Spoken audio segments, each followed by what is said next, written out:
Boa tarde, pessoal. Bem-vindos ao Encontro Nossa Cultura 2020. Estamos aqui já nos preparativos do encontro e hoje a gente vai conversar com um convidado muito especial, que, para quem não conhece, é o Thiago Ávila. Ele é socioambientalista e é uma das formiguinhas impulsionadoras dos projetos do Bem Viver.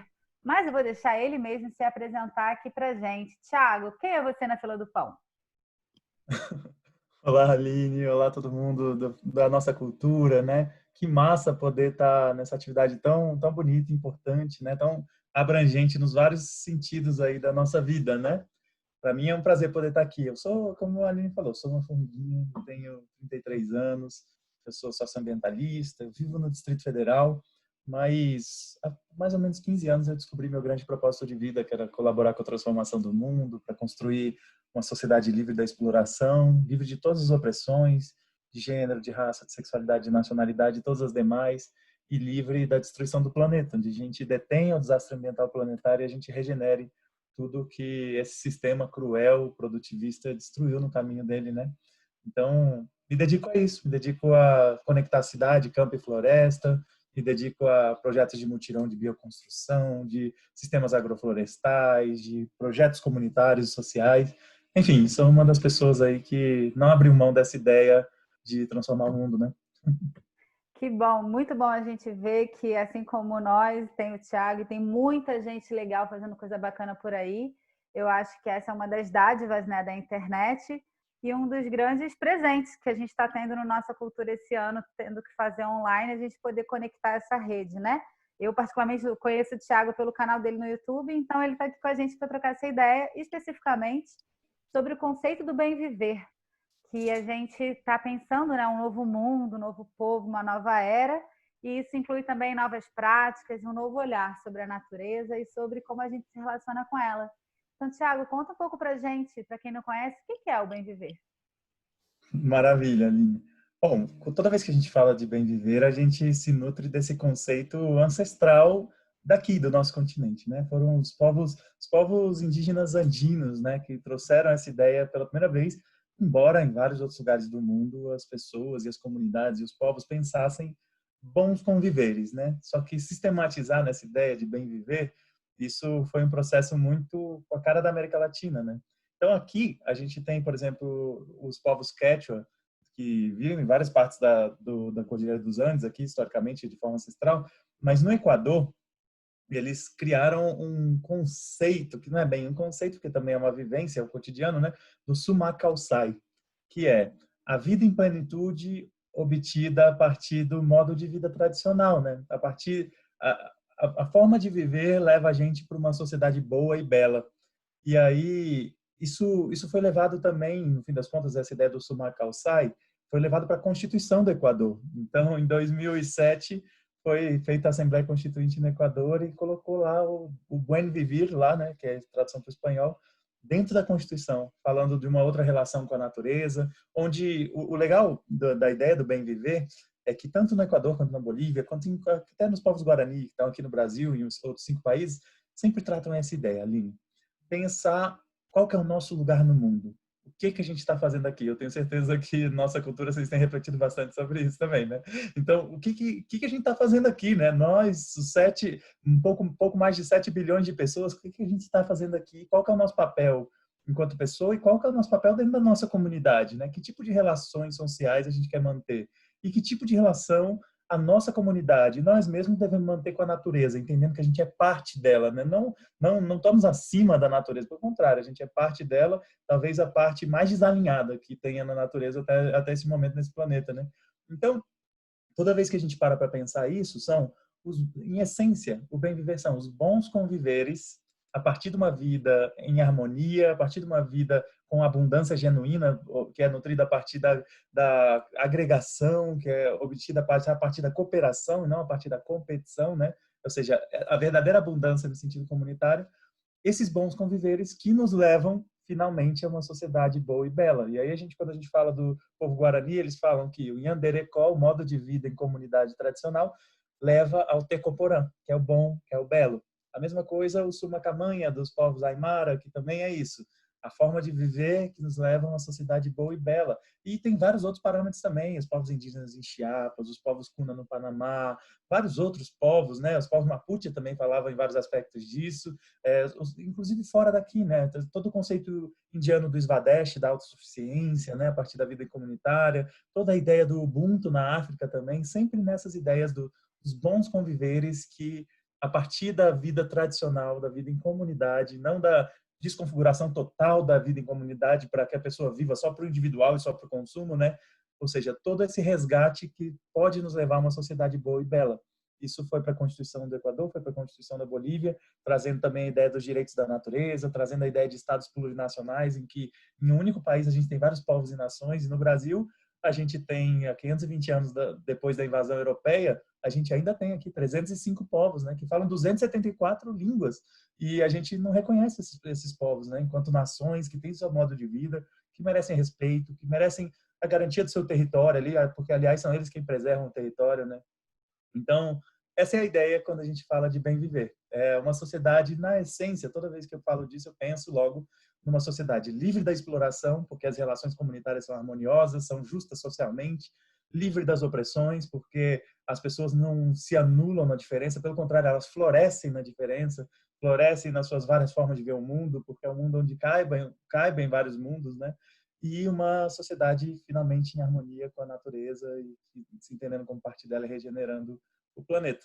Eu me dedico como formiguinha, junto com várias outras pessoas, a essa construção há muitos anos e não consigo pensar um propósito mais interessante de atuação social assim nesse planeta, sabe? Que legal, que ótimo. E é muito interessante a gente ver que tem vários nomes e vários círculos criando isso tudo que a gente já descobriu que faz sentido para a gente, né? E que seria esse novo mundo. Então, foi interessante que você falou da América Latina, né? Que é um conceito que de alguma forma une esse povo latino que passou por um processo de colonização, exploração ali semelhante, embora com suas diversidades. E ontem a gente conversou com a Marjorie Botelho e o Cláudio Paulino, do Ponto de Cultura Rural. Eu não sei se você conhece eles, também são envolvidos com a agroecologia. E eles falaram bastante, né, sobre essa unidade latino-americana. Então, se você puder falar para a gente um pouquinho assim, a quantas anda esse nosso projeto de implementar o bem viver na América Latina e no Brasil, e os desafios, né, que a gente sabe que a gente ainda tem um longo caminho e muitas coisas concretas que nos impedem hoje, mas juntos a gente é mais forte. Então, como que anda a implementação do bem viver hoje?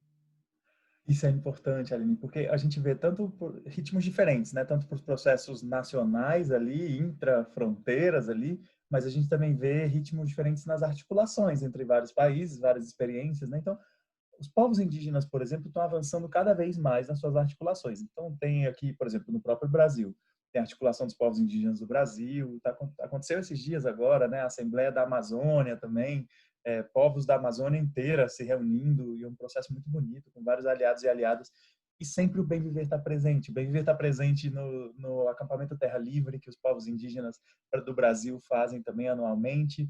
O bem viver está presente na Marcha das Mulheres Negras, como lema mesmo, assim, sabe? Como algo que as pessoas reivindicam mesmo. Não é só falar por falar, assim, como lema principal, sabe?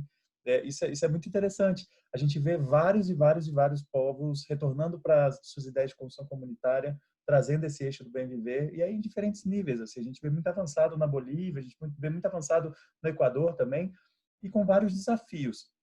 Os desafios nesses países são semelhantes aos que a gente tem aqui, que é a gente pensar uma convivência harmoniosa com a natureza, uma sociedade sem opressão e sem exploração, num continente que o sistema mais cruel e mais destrutivo que a humanidade já inventou, que é o capitalismo, relegou à América Latina e ao sul global no geral o papel de periferia do capitalismo, um capitalismo profundamente dependente, e que a gente vai ser sempre esse fornecedor de matéria-prima, de baixo valor agregado, fornecedor de commodity. Na prática, a gente vai ser o fazendão, a mina a céu aberto e o poço de petróleo. E toda vez que a gente fala disso, a gente está falando de algo que vai realmente em uma contradição imensa com todos os aspectos do bem viver. Essa ideia do desenvolvimento, né, que é uma mentira colonial que contaram para o sul global de que vamos seguir vendendo a mesma coisa que a gente fazia 500 anos atrás, né, entregando a matéria-prima para o centro do capitalismo, que alguma hora a gente vai conseguir se desenvolver. Né? Isso nunca aconteceu e não vai acontecer porque nem é formatado para acontecer. Então, a gente segue com esse principal desafio, que é estar no mundo tentando cumprir um papel que não é o que o sistema quer de nós, né? Então, isso é desafiador, porque é antissistêmico, né? Pelo contrário, porque a gente pensa em um outro sistema, né? Um sistema de abundância, um sistema do bem viver. Mas no Brasil a gente tem conseguido passos animadores também na conexão entre cidade, campo e floresta, a parte toda a situação terrível que a gente vive no nosso país, um país que aumentou a exploração a partir do trabalho, com retirada de direitos trabalhistas, uma série de outros aspectos que mostram uma pandemia profundamente injusta socialmente. Aumentou as opressões também, porque a gente vê, inclusive, com dados da pandemia, uma diferença entre mortes, por exemplo, de pessoas negras e pessoas brancas, entre bairros ricos e bairros pobres, uma série de evidências, né? Uma série de questões de semear ódio também contra populações diversas, né, contra indígenas, contra quilombolas, contra LGBTs, e não compreender que a gente precisa amar as pessoas, né, e precisa compreender e respeitar e aceitar, e incluir, envolver, né. Então, no fim das contas, a gente vive um Brasil que, enquanto política governamental, vai no sentido oposto ao bem viver. Tudo que esse governo faz é o oposto do bem viver. Agora, a gente consegue, a partir dos povos, também construções bonitas. Então, por exemplo, no meio da pandemia, com toda essa injustiça social acontecendo, a gente está com o mutirão do Bem Viver em resposta à pandemia, atingindo territórios em vários estados. Aí no Rio de Janeiro, por exemplo, tem atuação, né, tanto na capital quanto no interior do estado. A gente vai vendo cada vez mais formiguinhas chegando, centenas de formiguinhas chegando, como eu, que eu sou uma formiguinha também, chegando, falando, olha, quero colaborar com o que eu puder, com o tempo que eu tiver, e isso faz toda a diferença.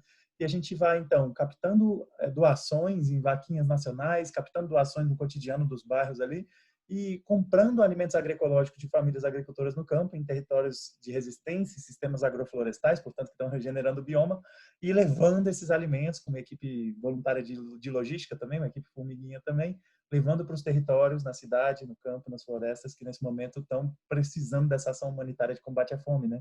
E depois disso vem as hortas comunitárias, e depois vem as cozinhas comunitárias. Em outros lugares a gente já tem comunidades agroecológicas do bem viver mesmo, onde uma família agricultora se conecta a algumas pessoas na cidade, aquelas pessoas pensam junto a produção do sistema agroflorestal e plantam junto em mutirões, e é um processo muito, muito, muito bonito. Enfim, o que a gente sonha é que todo esse processo do bem viver, fervilhando em vários lugares, tem uma síntese e um grande movimento do bem viver. O mundo precisa disso, um movimento que nasça do sul global, que pense cidade, campo e floresta, que pense o desafio do século XXI, que pense em atacar de verdade o desastre ambiental planetário, impedir que ele se materialize. Toda vez que a gente pensa na nossa missão aqui, eu falo muito isso, olha, cada pessoa compreende da sua forma, né, o que está fazendo aqui, como veio parar aqui, inclusive. Agora, se a gente está aqui, a gente tem uma missão. E essa missão foi dada pela natureza e foi dada por todas as pessoas que vieram também antes de nós também, né, no sentido de que a luta por uma sociedade com justiça social, com abundância, com felicidade verdadeira, é uma luta de milênios, né, que já existe há muito tempo.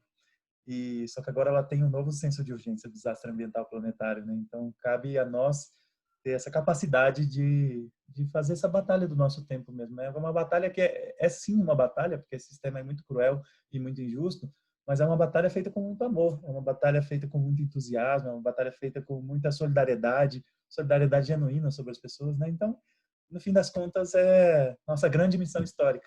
E aí, toda vez que a gente pensa o quanto o bem viver está avançando, a gente sabe que, embora países às vezes deem passos atrás muito grandes, lá no fundo, nos territórios, lá na ponta, a gente vai avançando um pouquinho de cada vez, mas a gente sabe também que a gente não vai parar. Então, a cada dia a gente vai seguir avançando. Isso é importante, né?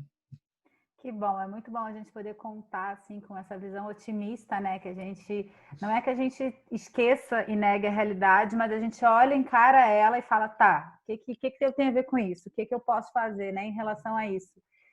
E não podemos dizer que não fomos avisados que esse tempo ia chegar, né? Nesse tempo do apuro, esse desastre ambiental. Eu acho que às vezes o ser humano, se a gente não aprende pelo amor, a gente está tendo que aprender pela dor, né?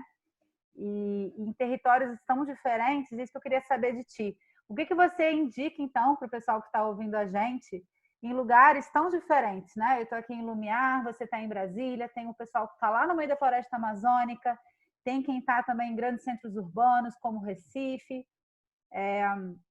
O que você sugere para alguém que tenha, né, se tocado com isso e fala, tá, eu quero então transformar minha realidade. O que eu posso fazer? O que você indica?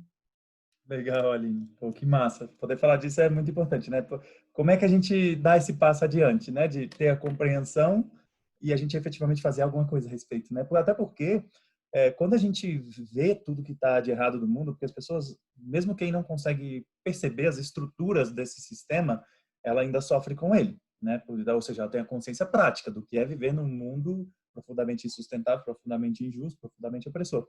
Agora, a partir do momento que ela ganha essa consciência de compreender as engrenagens desse sistema, ela sente esse chamado de fazer algo. E se ela não faz, isso cumpre um papel pior ainda no sentido do sofrimento, da pessoa entender o que está errado, entender que precisa mudar, porque senão não tem outra saída, e não fazer nada. O caminho que vem, e a gente vê muito isso na sociedade, é a desesperança, é o adoecimento, né? Então, fazer algo a respeito é da maior importância, né? Porque ao fazer algo, você consegue o efeito contrário, você consegue se nutrir de boas experiências cotidianas, ter pequenas vitórias a cada dia e se estimulando e ver que no fim das contas uma visão que os vários povos ao longo da história tiveram de que fazer ações coletivas no sentido de transformar, portanto, lutar contra um destino de destruição e transformar ele num destino de abundância, num processo bonito, dá certo e traz vitória se é feito bem intencionado, se é feito a partir da coletividade, se é feito de forma organizada. Então, a primeira coisa que eu poderia falar para alguém é: pense na sua realidade, analise sua realidade, da sua comunidade, do seu bairro, pense tudo que está acontecendo de errado, pense a sua vida, os seus hábitos e o que desses seus hábitos que refletem um sistema de exploração, de opressões e de destruição da natureza e começa a agir sobre eles. Agora, compreendendo que a ação individual, ela é importante, só que o problema ele é sistêmico, ele é muito maior do que cada um e cada uma de nós. Então a gente precisa questionar o nosso cotidiano, que é questionar a nossa realidade atual, para que a gente consiga pensar outras realidades, mas a ação coletiva é que, no fim das contas, muda a estrutura de produção e a forma de reproduzir a vida no nosso país e no nosso mundo. Então, sugestão: pense como você se alimenta, pense de onde vêm as coisas que você consome, pense como é que é a sua relação com as pessoas que estão à sua volta, pense qual é a relação com as pessoas que estão em outra camada social, em outra classe social que você, né? Pense mesmo como é a relação no seu trabalho, como quem fica com a riqueza do seu trabalho. Pense também como é que é a relação do ambiente, assim, da zona rural da sua cidade, ou se você já está no território, né, da floresta. Pense como é que é a relação com o latifúndio ali do lado, com aquela madeireira gigante, multimilionária. Pensar todo esse nosso cotidiano, porque aí vem a necessidade muito rápido quando a gente compreende essa dinâmica que funciona, e funciona à nossa volta. Ninguém está isento disso, porque isso é um sistema totalizador, ele pega a totalidade da vida. Agora, justamente por estar assim, a gente vai vendo muito rápido que ação individual é importante, gera consciência, dá o exemplo, estimula, mas é a ação coletiva organizada que faz a diferença. Então, busque movimentos, busque coletivos que estão nessa mesma missão que vocês. Essa ideia de pensar a nossa cultura mesmo, né? Nossa cultura coletivista, nossa cultura associativista em vários aspectos. Então, busque pessoas próximas para fazer todo tipo de resistência. Se você está na floresta, é defender aquela floresta de toda forma e regenerar as áreas que foram destruídas. Se você está no campo, é fazer uma grande transição agroecológica que derrote o agronegócio, que é insustentável, que é deficitário, que é injusto socialmente, que é tudo de ruim. E se você está nas cidades, é transformar cidades em cidades sustentáveis, cidades voltadas para as pessoas, não para o lucro, cidades que sejam, no fim das contas, que vençam esses problemas-chave que a gente vive na sociedade. Tudo isso só se faz coletivamente. Por isso que eu falo muito, às vezes, a pessoa pergunta: ah, mas quem que teve a ideia de tal projeto, de tal coisa? Eu falo sempre: não importa, assim, porque a pessoa pode até ter tido a sacada ali em algum momento, mas aquilo ali só se materializa por um ambiente, primeiro, que estimula boas ideias, e que realiza boas ideias a partir da coletividade, sabe? Então, é bonito estar em processos assim. Pensem com as pessoas que estão do lado de vocês, o que de melhor vocês podem dar de contribuição para esse mundo, que a gente, no fim das contas, a gente vem e a gente passa. E o mundo que fica é o que a gente, no fim das contas, tem que pensar para as pessoas que vêm, né? Até essa ideia da solidariedade geracional, né? O que a gente está deixando para quem vai vir depois de nós? O que a gente recebeu de legado também de quem veio antes da gente, né? Isso é da maior importância. Com certeza. Poxa, muito obrigada. Você quer deixar alguma dica aí de algum canal, algum site, alguma sugestão de filme, livro, vídeo? Ó, que massa, Aline. Ó, tem um livro que eu acredito que valeria a pena bastante gente ler, que o livro chama Alternativas Sistêmicas, do Pablo Solon. Ele é um livro editado pela Editora Elefante, em parceria com a Fundação Rosa Luxemburgo. Tem toda uma coleção, na verdade, dessa editora, que tem também o livro do Bem Viver, do Alberto Costa, que é um livro muito bom também, que vale muito a pena a leitura. Tem Descolonizar o Imaginário. Tem vários vídeos no próprio canal Bem Vivendo, né? Eu coloco vários vídeos também sobre essa nossa vontade de transformar as coisas, mas o que eu queria recomendar mesmo, de verdade, é a página Sociedade do Bem Viver. Porque ali a gente coloca todos os nossos projetos, toda a nossa construção. Ali tem chamados para ação diversos, seja para quem tem interesse no mutirão, seja para quem tem interesse em comunidades agroecológicas, seja para quem tem interesse em se informar mesmo, para entender esse mundo que a gente vive também cada vez mais e dar também seus dois pitacos ali também sobre como que a gente melhora e como é que a gente constrói junto, né? Então é um ambiente bem massa. Eu recomendaria isso. Que massa, que bom. Então, ó, gente, vocês já sabem, no YouTube, o canal do Thiago é o @bemvivendo e segue a página no Instagram, @Sociedade do Bem Viver, que lá é a página oficial do Mutirão do Bem Viver, que é esse projeto que ele falou, que tem várias pessoas já organizadas em várias cidades, arrecadando doações, comprando produtos agroecológicos direto dos produtores e famílias e distribuindo para os territórios que já estão sendo mapeados, que estão com essa necessidade. Se você está aqui em Lumiar, me procura que eu estou nessa e a gente pode fazer muito mais por aqui, tá bom? Thiago, te agradeço e ó, estamos juntos aí, conectados pelas redes, né? Construindo aí essa nova cultura, essa nova sociedade, essa nova relação com a terra e a nova relação entre as pessoas também, né? Valeu, Aline. Muito obrigado. Foi um prazer imenso poder trocar essa ideia com vocês. Legal, gente. Continue acompanhando a gente lá no blog do encontro nossacultura.wordpress.com, que tem muita coisa boa por lá, tá bom? Um abraço aí em todo mundo. Valeu.